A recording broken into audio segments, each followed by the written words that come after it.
건강하게 즐기는 알찬 건강정보 헬스인 뉴스입니다. 안녕하세요. 헤아림 한의원 강남점 주성환 원장입니다. 오늘은 틱장에 대해서 이야기를 드릴까 합니다. 틱장에는 본인의 의지와 상관없이 특정한 동작을 반복하거나 근육을 움찔거리거나 혹은 비정상적인 소리를 내는 질환입니다. 주로 만 5세에서 8세 사이에 발병하는 경우가 많고 이르면 3세 이전부터도 나타나는 경우들도 있습니다. 이른 시기에 개선되지 않을 경우에는 5세에서 8세를 지나서 초등학교 고학년이나 중학교 혹은 나아가서 성인에까지도 증상이 이어질 수가 있습니다.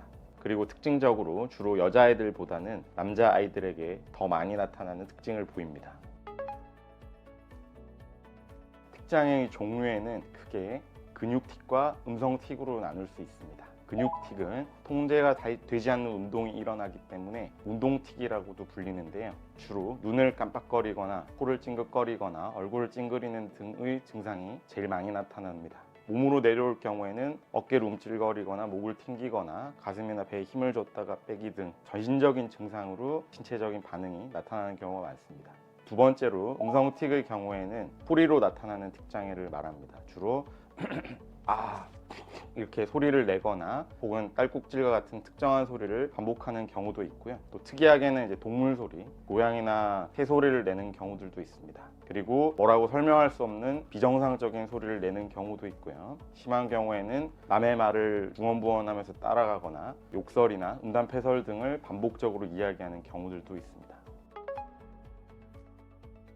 틱장애는 아직 완벽하게 원인이 밝혀져 있지는 않습니다. 현재 가장 인정받는 의학적인 가설로는 두뇌의 신경 전달 물질 가운데 하나인 도파민 수용체의 조절 능력에 문제가 생긴 것으로 보고 있습니다.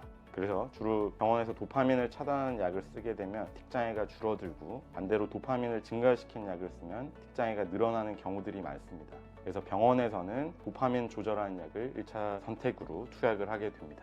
또한 두뇌가 발달하는 시기에 따라서 두뇌 영역들이 각자 발달하는 속도가 다르기 때문인데요. 그런 속도 차이 때문에 두뇌 균형이 안정적이지 못하고 다소 불안정하게 뇌가 움직이는 경우에 움직임이나 소리 등 행동 조절하는 능력이 저하되어서 틱장애가 발생을 한다고 알려져 있습니다. 그래서 두뇌의 특정 영역이 성장하고 발달하는 5살에서 8살 시기에 가장 흔하게 틱장애가 나타나게 되는 것입니다.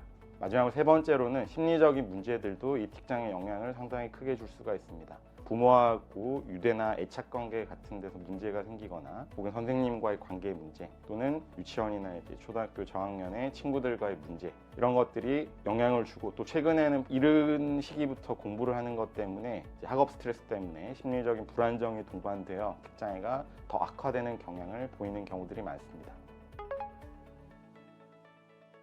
일반적으로 틱장애 환자들은 두뇌의 조절하는 능력이 떨어져 있기 때문에 다른 신경전疾관 질환과 겹쳐져 있는 경우들이 많습니다. 제일 대표적인 질환이 ADHD나 강박증 같은 질환들인데요. 특히 ADHD의 경우에는 틱장애와 겹쳐져서 나타나는 경우가 거의 40에서 50% 정도 됩니다. 그래서 틱장애 ADHD는 대부분 치료를 같이 고려를 해야 됩니다. 아울러서 특정한 생각이나 행동 반복을 하게 되는 강박장애 같은 경우도 같이 겹치는 경우가 많습니다. 따라서 틱장애는 틱장애만 고려하기보다 여러 가지 질환들을 함께 고려해서 치료 및 관리가 되어야 합니다.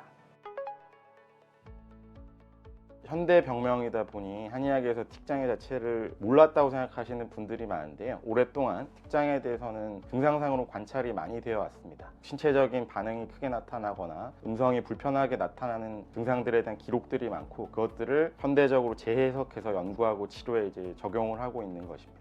한의학에서는 단순히 틱장애가 나타나는 증상을 초점 맞춰서 치료를 하지는 않고요. 전체적인 신체적인 컨디션들을 고려하여 치료를 합니다. 이것을 한의학에서는 변증이라고 합니다. 변증은 혀의 상태, 맥의 상태, 배의 상태 등등과 대소변, 수면, 기타 신체적인 컨디션들을 전체적으로 고려해서 이 사람의 신체적인 증상을 개선해서 치료를 도와주는 것입니다. 그래서 한의학에서는 한약이나 침치료, 추나치료 이런 것들을 통해 신체적인 증상을 전체적으로 개선을 하고 그걸 통해서 틱장애가 근본적으로 개선이 될 수 있도록 도와드릴 수 있다 그렇게 말씀을 드릴 수 있습니다. 지금까지 더 건강하게 즐기자 헬스인 뉴스였습니다.